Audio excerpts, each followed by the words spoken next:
অনেক দিন ধরেই মসুর ডাল দিয়ে বড়া করে একটা তরকারি খেতে ইচ্ছে করছিল, তাই আজকে ভাবলাম করেই নিই। মসুর ডালটা আগের দিন সেদ্ধ ভিজিয়ে রেখেছিলাম, কাঁচা লঙ্কা দিয়ে পেস্ট করে নিলাম।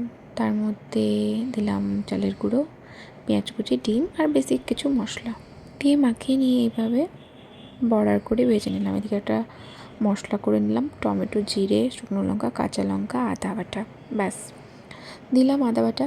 তারপরে তেজপাতা, গরম মশলা ফোড়ন দিয়ে তারপরে যে বেটে রাখা মশলাটা সেটাও কষিয়ে নিলাম।